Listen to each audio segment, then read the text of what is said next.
नमस्कार श्रोता बंधु मु शुभश्री आज आपण मानक पाखरे उपस्थापना करने को जाऊँगी पुण्यतोया उपन्यास जहाँ लिखिं जड़े प्रतिभाशाली लेखिका प्रतिभा राय। आपण समस्त को शेष पर्यंत शुणा को अनुरोध आदि भल लगे निश्चिंत भाव में लाइक कमेंट शेयर सब्सक्राइब करेंगे। ताहले चलतु आरंभ करिबा।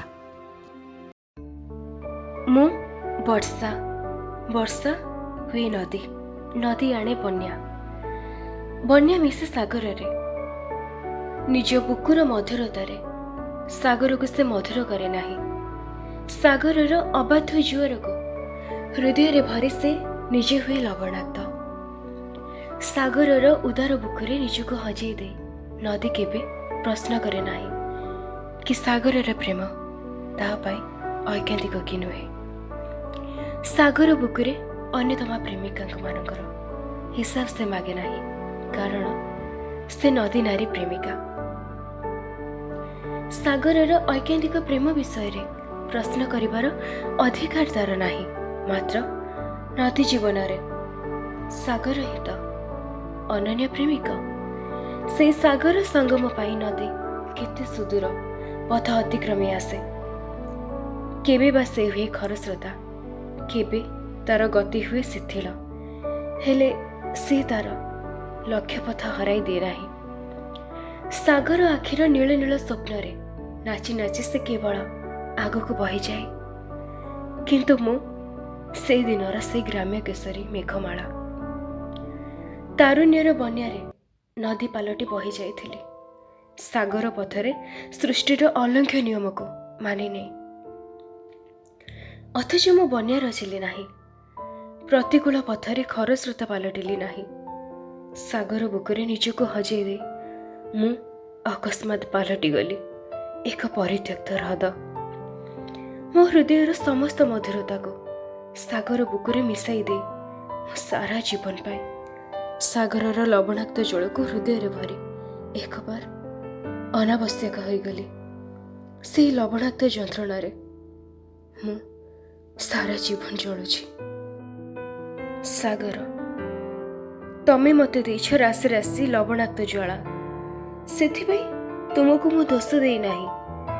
तुम हृदयर गभीरता भितर भरी रही असंख्य अमूल्य मणिमुक्ता अथच मु काहेकि मणिमुक्ता विमंडित हेली नाही काहेकि मु तुम हृदयर विशाल गभीरता भितर निज पाई एतिकी टिके स्थान संरक्षित करि पारिली नाही काहेकि दुस्सह आत्मपीड़न रे जळु जळु बेले बेले पछकु फेरी जाबकु मने हुए। पछकु फेरी चाहिए अतीत किंतु फेरी आसे नाही तथापि बारंबार काहेकि जे मु फेरी जाए निष्ठुर वास्तवतार शून्य बेला भूईरु अतीतर से स्वप्न विजय सामळेबा भितर को वास्तवतार निष्ठुर आक्रमणर सीधा सड़क मुकाबिला न करि पारले मनिष एमिति भिन्न पथ बाछि निए। पछकु फेरी जाई पुणी थरे से प्रजापति धरा बयसर नील नील स्वप्न रे मु सेथिपाई बारंबार हजि जाए। से स्वप्न भितर मु देखे मु वर्षा नुहे मु मेघमाला मेघी से दिन से निवृत्त पल्ली गाँवर अबुझा केशरी झीटी मो आखिरी सिना ऋतु परिवर्तन हैला नाही। मो केशरी देहर उपवनरे किंतु अचानक ऋतु परिवर्तन स्वर सुभिला।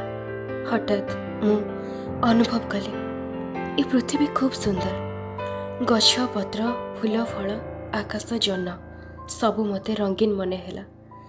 मु अनुभव कली पृथ्वीर रंग परिवर्तन होइछि। से विचित्र वर्णाली भितरे हजि जाऊ जाऊ मोर मने हैला पृथ्वी नुहे मु निजे ही रंगीन होई उठिछि।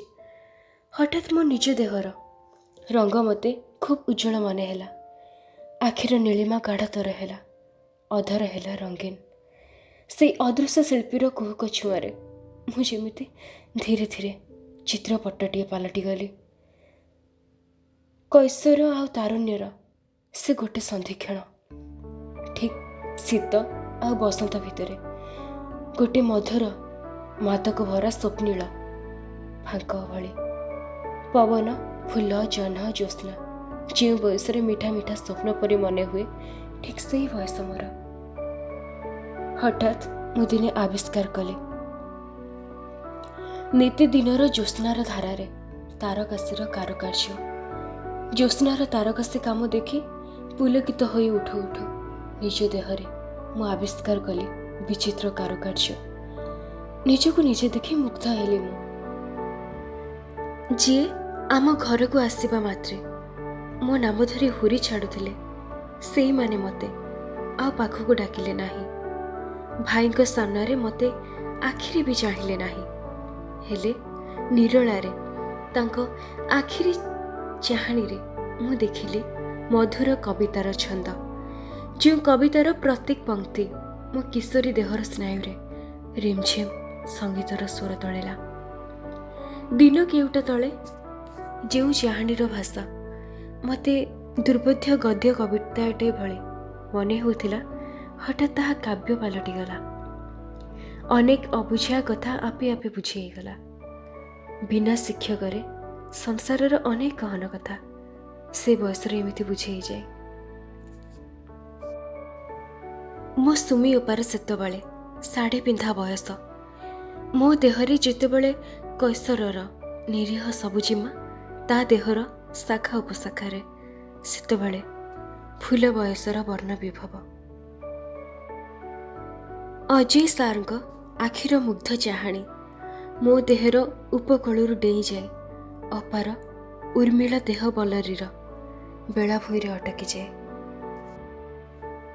मोर इच्छा हुए मु खूब शीघ्र अपा बयस पहुँची गले अजय सार निश्चित मते सेमिति मुग्ध चाहाणी रे देखु देखु रोमांचित होई उठे पाठ कथा पासरी पकाते। पाठ न कले आ कड़ा कथा भी कहते नाही कि दंड भी दियंते नाही। 10ମ श्रेणीर मास केईटा परे मु अनुभव कली अजय सारंगर स्वभाव रे परिवर्तन होईछि। मो खातारे भूल अंकटीए देखि से ताते उठी खाताटी को फिंगी देवा परिवर्ते हसी देउछन्ते। खातार पृष्ठारे नुहे मो आखिरे आखि मिलाई से प्रश्नर समाधान खोजुछन्ते। खाता को नुहे मते ही निठे निठे निरीक्षण करुछन्ते।